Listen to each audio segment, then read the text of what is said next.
이제 우리는 사사기 기드온의 이야기를 사실 오늘 세 번째로 하게 됩니다. 앞으로 기드온 이야기는 조금 몇 차례 더 남아 있을 만큼 기드온이라는 한 인간 속에 담아내고 싶은 하나님의 메시지가 그만큼 풍요롭습니다. 그 모든 하나님의 표정을, 얼굴을 말씀을 통해서 만나는 여러분들이 될 수 있기를 축복합니다. 우리 오늘 32절이 첫 절인데요. 앞에 31절을 한번 좀 읽고 지나갑시다. 31절 제가 읽겠습니다. 요아스가 기드온의 아버지죠. 자기를 둘러선 모든 자에게 이르되 너희가 바알을 위하여 다투느냐? 너희가 바알을 구원하겠느냐? 그를 위하여 다투는 자는 아침까지 죽임을 당하리라. 바알이 과연 신일진데 그의 제단을 파괴하였은즉 그가 자신을 위해 다툴 것이니라 하니라. 오늘 이야기에 아주 중요한 배경이 됩니다.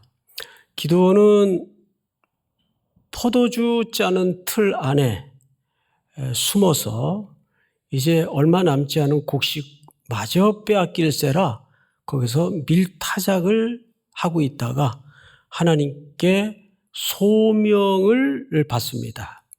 그런데 그는 거절하죠, 사실상. 그러나 하나님의 강력한 인도로 역사의 전면에 부득이 원치 않은 시간에 나서게 되죠. 그럼에도 불구하고 그는 두려워서, 무서워서 그걸 백주대낮의 명령을 행하지 못하고 밤에 마을에서 섬기는 주신, 가나안 종교의 절대적인 신이죠. 바알과 그 안에 격인 아세라 목상을 다 파괴시켜 버립니다. 새날이 밝았어요. 마을 사람들이 깜짝 놀랍니다. 이게 무슨 일이냐? 어느 놈이 이런 짓을 했느냐? 탐문하고 추적해 보니까 그래도 이 공동체 안에서 가장 바알에 대해서 섬기는데 주도적 역할을 했던 요아스의 아들 기드온이 이 짓을 했다는 게 밝혀졌어요. 그래서 기드온을 잡아서 죽이기 위해 기드온 집 앞으로 몰려든 겁니다. 요아스의 집 앞으로 몰려들었죠. 방금 읽었던 31절은 지난주 결론처럼 다루었다시피 이 요아스의 발언은 굉장히 모호성을 갖고 있다. 기억나시죠? 기억하셔야 돼요. 어떤 측면에서 모호성을 갖고 있는가 하면 첫째, 이게 하룻밤 사이에 이 아버지가 개종을 했는가? 그렇진 않은 것 같아요. 그러면 아들이 어쨌건 위기에 처해 있으니까 부성애적 변호인가? 이것도 아니라면 또 하나는 그의 공동체의 입지의 실익을 위해서 나선 것인가? 어디에도 이 정확한 동기에 대해서 설명이 없어요. 그래서 모호하다라는 표현을 썼습니다. 그래서 우리는 왜 그랬을까? 그 아버지가 여기에 몰두할 것이 아니라 한 단계 높은 차원에서 하나님의 섭리적 시각을 갖고 있어야 됩니다. 그럼에도 불구하고 하나님은 자기 백성을 구원하기 위해서 일하고 계시구나. 우리가 살다 보면 이런 모호한 지점에 떠밀려 서게 될 때가 많아요. 이게 뭐지? 왜 하필 이 사람일까? 그 일을 왜 하필 나한테 부닥치게 했을까? 잘 설명이 안 되고 선뜻 이해도 안 되고 모호해질 때가 많아요. 그렇지만 더 중요한 것은 그 해답을 명징하게 알 수 없더라도 그 모호성 속에서 누구는 일하신다. 하나님은 자기 백성을 위해서 일하시는 분이심을 믿으셔야 합니다. 믿습니까? 왜? 역사의 주권과 우리 인생의 주인이 그분 손에 있기 때문에. 자, 그러면 오늘 본문 첫 절인 32절을 한번 볼까요? 그날에 기드온을 여룻바알이라 불렀으니 이는 그가 바알의 제단을 파괴하였으므로 바알이 그와 더불어 다툴 것이라 함이었더라. 이 말은 기드온에게 새 이름이 붙여집니다. 근데 그 이름이 여룻바알이에요. 뜻을 풀어놓았죠. 성경이 바알이 기드온과 다툴 것이다. 그러니까 기드온의 입장에서는 졸지에 의도하지 않은 건데 아이러니죠. 바알하고 다투는 자가 돼버렸어요. 새 별명이 붙은 거예요. 근데 참 놀랍게도 우리 인생이 내가 의도하지 않았는데 갑자기 역사의 전면에 떠밀려서 전사가 될 때도 있고 또 내가 원치 않았던 역할을 맡아야 될 때도 있고 근데 이것이 사실은 남의 얘기가 아니고 우리가 일터에서 일상에서 조직의 한 일원으로서 매일 부딪혀질 수가 있어요. 그래서 우리는 하나님의 뜻에 밀착해서 기도 가운데 하나님의 지혜를 구하는 것이 얼마나 중요한지 몰라요. 그 기드온같이 소심한 사람이 갑자기 여룻바알과 다투는 전사가 되어버렸어요. 근데 여기서 또 하나 우리가 놓치지 말아야 될 성경에는 기록되지 않은 중요한 성경보다 성경에서 더 큰 개념이 감춰져 있는데 여러분 항상 우리는 나라와 나라 간의 전쟁이라는 전선에 서 있다는 것을 잊어서는 안 됩니다. 때로는 우리가 아주 이게 나한테 손해가 될까 이익이 될까 이러면 망할까 흥할까 내 인생길에 아주 조부러운 실리 이익 앞에 끙끙거리고 전전긍긍 할 때라도 우리는 항상 어떤 시선을 놓아서는 안 되냐 하면 이것이 하나님의 나라의 영역과 악한 영의 세력과의 전선의 일부분이라는 것을 놓쳐서는 안 됩니다. 믿습니까? 그러니까 여룻바알이 되어버렸어요. 근데 이 별명이 놀랍게도 기드온이 만들어 가진 별명이 아니고 그 마을 사람들이 붙여준 이름이에요. 여룻바알이라 하라. 그러니까 이 사람들이 이 별명을 기드온에게 왜 붙였겠습니까? 우리 바알 신이 저 녀석하고 반드시 싸워줄 것이다. 이런 기대를 가지고 이 별명을 이름하여 붙였을 겁니다. 다음 절 여러분 한번 같이 읽어볼까요? 시작. 그때 미디안과 아말렉과 동방 사람들이 다 함께 모여 요단강을 건너와서 이스라엘 골짜기에 진을 친지라. 이 내부적인 우상은 척결이 됐는데 항상 성도의 삶의 그 패턴이 그렇습니다. 산 넘으면 아우 이제 좀 쉬겠다 싶은데 뭐가 나옵니까? 더 큰 산이 나오고 건너야 될 강이 나오고 달려야 될 들판이 나와요. 아 이제 내부적으로 우상도 제거됐다 싶었는데 이제 외부적 대적이 들어옵니다. 미디안이라는 가장 이스라엘을 7년 동안 압제하던 어마어마한 군대도 버거운데 이 군대가 혼자 오는 게 아니고 아말렉과 합세하여 들어옵니다. 연합군을 결성해서 이스라엘 골짜기에 그 메뚜기의 중담 같은 셀 수 없는 무리가 되어서 왕 하고 이스라엘 백성들을 쫄게 만드는 거죠. 지금 그의 지도자로 세워진 기드온도 지금 불안불안한데 이게 산 넘어 산이에요. 더 험한 산을 만난 거예요. 자, 이때 하나님께서 34절 여러분 한번 같이 읽어보십시다. 시작.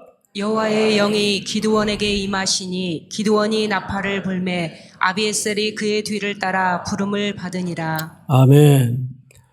이때 하나님께서 약속대로 가라 그러니까 기드온이 난 우리 집안에서도 제일 소심하고 작은 자인데 못 갑니다. 그러니까 딱 하나 약속했어요.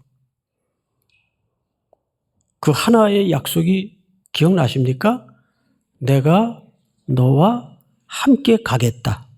동행, 임재를 약속했습니다. 그래서 여호와의 영이 어떻게 됐다고 돼 있어요? 영이 기드온에게 임하시니. 우리말 번역은 조금 아쉽습니다. 라바시 임하다라는 말은 여호와의 영이 임했다라는 말이 틀렸다는 말은 아닌데 이 원문이 강조하고자 하는 그 원뜻을 좀 100% 살려내질 못했어요. 여기 라바시라는 임했다라는 말은 성령께서 하나님의 영이 기드온을 입었다 그 말이에요. 옷을 입듯이. 다시요. 어느 쪽이 더 강렬한 이미지를 주는가 한번 생각해 보세요. 여호와의 영이 기드온에게 임했다와 여호와의 영이 기드온을 입었다. 어느 쪽이 더 강렬해 느껴집니까? 입었다. 그러면 행동은 기드온이 하는 것 같은데 그를 입고 계신 누가 이 일을 하시겠다고 선언하시는 거죠? 하나님의 영이. 사랑하는 성도들이요, 하나님의 영이 여러분들을 입는 은혜가 드러나기를 축복합니다. 어마어마한 복이에요. 자, 그런데 성경을 다시 보시면 임하시니 기드온이 나팔을 불매 아비에셀이 그의 뒤를 따라 부름을 받으니라. 25절 시작. 기드온이 또 사자들을 온 므낫세에 두루보내매 그들도 모여서 그를 따르고 또 사자들을 아셀과 스불론과 납달리에 보내매 그 무리도 올라와 그를 영접하더라. 여기서 우리가 좀 성경적 묵상이 필요합니다. 묵상을 하려면 질문을 해야 돼요. 성경에 나타난 하나님의 얼굴 앞에 질문을 해야 돼요. 아니, 하나님의 영이 임해서 원뜻은 하나님이 기드온을 입으셨다면 우리가 보통 어떤 기대가 있냐면 그냥 완전히 초월적인 역사를 드러내셔서 해도 만드시고 세상을 말씀으로 창조하신 분인데 바다를 가르시는 분인데 그 사람 동원 필요 없이 그냥 초월적인 힘을 발휘해서 싹 제거하실 수 있나요, 없나요? 있죠.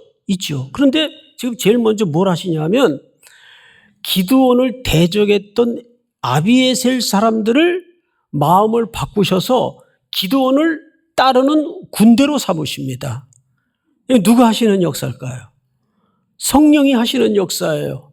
또 그 뒤에 많은 족속들을 붙여주십니다. 기드온의 군대로. 여기 이제 7장에 그 중요한 이유가 드러나는데, 설교가 이제 스포가 되면 또 기대가 떨어지니까, 그건 다음 주쯤 우리가 하기로 하고, 이유가 있어요, 나중에 보니까. 근데 어쨌든, 그를 대적하던 아비에셀 사람 죽이려고 문화까지 몰려왔던 사람들 아니에요? 그 사람들을 마음을 바꾸어서 기드온의 군대로 삼으시고 주변의 많은 족속들을 들어서 기드온의 군대로 삼으셨어요. 굳이 이렇게 하실 필요 있어요? 하나님이신데 성령님도 그냥 말씀 한마디로 세상을 창조하듯이 그냥 완전히 산사태를 나게 하시고 바다를 한번 엎어보시고 이러면 굳이 이런 동원의 지난한 과정을 아니하더라도 승리할 수 없나요? 여기에 성령께서 임재하신 그리고 우리를 다루시는 중요한 성령님의 방식이 있습니다. 그 방식이 뭐냐면 이런 거예요.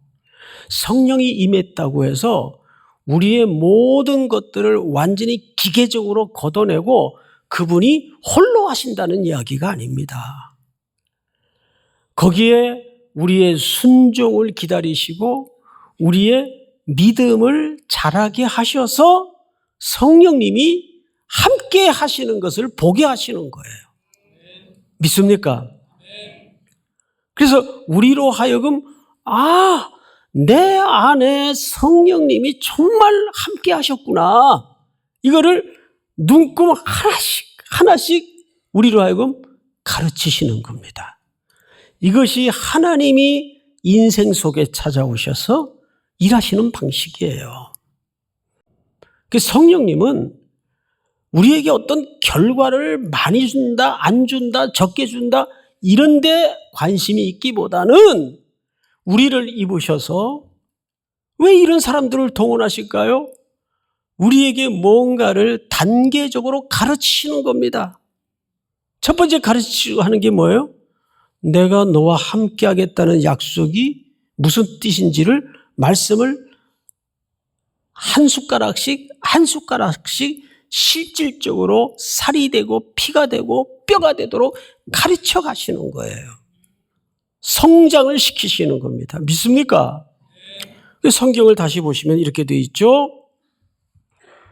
36절을 보시면 기드온이 하나님께 여쭈어 주께서 이미 말씀하신 같이 내 손으로 이스라엘을 구원하시려거든 보소서 내가 양털 한 뭉치를 타작마당에 두리니 만일 이슬이 양털에만 있고 주변 땅은 마르면 주께서 이미 말씀하신 같이 내 손으로 이스라엘을 구원하실 줄을 내가 알겠나이다 하였더니 참 사람은 너나 할 것 없이 굉장해요.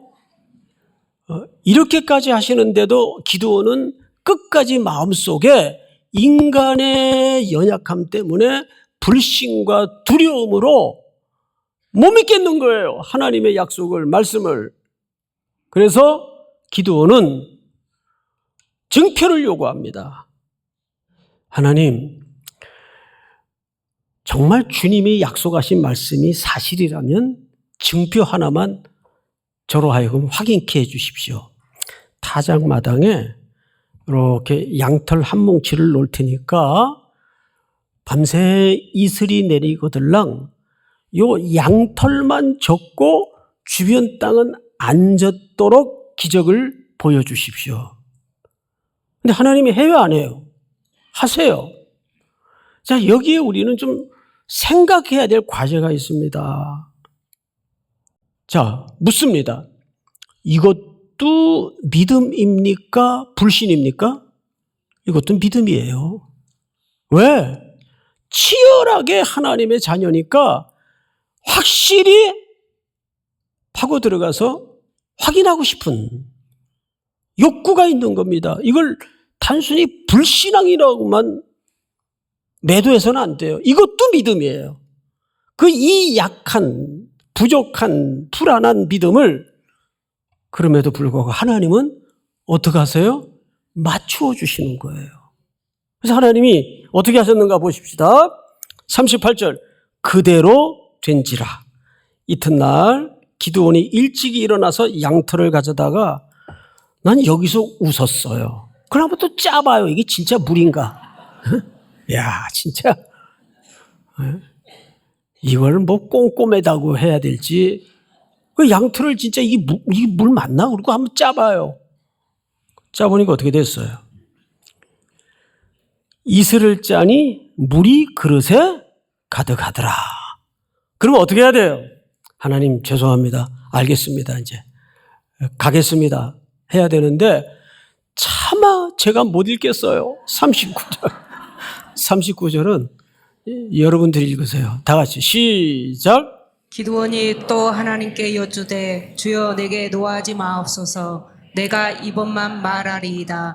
구하옵나니 내게 이번만 양털로 시험하게 하소서. 원하건대 양털만 마르고 그 주변 땅에는 다 이슬이 있게 하옵소서 하였더니 굉장한 사람이에요. 기드온이. 하나님, 자기도 알아요. 39절을 보시면 노하지 말래요. 하나님 노하지 마옵소서. 내가 이번이 진짜 마지막입니다 하고 이번에는 반대로 한번 해주세요. 이번에는 주변에 땅은 졌는데 양털만 이슬이 안 내리도록 거꾸로 한번 증표를 보여주십시오. 하나님이 해요, 안 해요? 그대로 해요. 야단치던가요? 야단 안 쳐요. 하나님은 속으로 얼마나 웃겼을까요? 참 너도 대단하다. 예? 근데 어떻게 됐죠? 결과가 그 밤에 하나님이 그대로 행하시니 곧 양털만 마르고 그 주변 땅에는 다 이슬이 있더라. 할렐루야. 자, 우리는 여기서 세 가지 결말을 좀 생각했으면 좋겠습니다. 첫 번째는 이 모든 소명을 확인하고 사명을 확인하는 과정에서 하나님이 결국 기드온에게 뭘 가르쳐 주신 거죠? 뭘 확인시켜 주신 거죠? 뭘 경험케 하셨습니까? 아, 정말 하나님이 함께 하시는구나. 근데 요즘에도 막 이런 증표 보여달라 그러면 요즘과 일반화시켜서는 안 됩니다. 왜냐하면 지금은 이런 증표보다 더 확실한 방법이 있어요. 그 방법이 뭐죠? 잘 아시면서 왜 그래요? 근데 사실 이런 방법을 요구하면 확실해질 것 같죠? 아니에요. 하나님 말씀이 제일 확실합니다. 완성된 계시가 있는데 그런 요구가 필요 없죠. 그래서 이걸 일반화시켜서는 안 됩니다. 기드온이 우리가 여기서 하나를 배워요. 아, 하나님이 정말 함께 하시는구나. 오, 하나님, 나를 입으시옵소서. 믿습니까? 두 번째는 하나님의 기드온을 향한 태도예요. 기어코 야단을 치지 않고 낮아지셔서 기드온의 눈높이에 맞추어 기드온을 끌고 가신다는 겁니다. 여기서 우리는 예수님의 성육신의 모형을 만납니다. 하늘 보좌 앉으신 하나님이신데 아버지께 순종하여 이 땅에 우리 몸을 입으시고 죄인의 죽어야 될 자리에 대신 죽어주신 예수님. 거기에서 온전한 구원이 완성되지 않습니까? 오늘 그 원형을 이 기드온의 스토리를 통해서 우리에게 신약의 완성을 향하여 내다보게 하시는 겁니다. 마지막으로 세 번째, 우리는 여기서 하나님은 하나님의 영이 임했다고 해서 자기 백성들을 초월적인 존재로 만드는 게 초점이 아니에요. 자꾸 우리는 기독교를 그런 식으로 요구를 합니다. 오히려 초월적인 존재로 공동체나 우리를 만드시는 게 하나님의 영이 임한 목적이 아니고 여전히 불안해요. 여전히 넘어져요. 여전히 연약해요. 여전히 의심이 있어요. 그럼에도 불구하고 계속해서 그 시선을 하나님께 두어서 하나님이 이 일을 어떻게 만들어 가시는가를 보게 하시는데 초점이 있는 겁니다. 그분 안에서 어떻게 그분께 시선을 두게 하시는가. 오직 구원의 시작과 구원의 완성은 그분을 통해서만 이루어지는 것인가를 한 걸음 한 걸음 배우게 하셔서 9월도 여러분들에게 그런 은혜로 눈뜨고 동행하고 함께하는 즐거움이 있기를 주의 이름으로 축복합니다.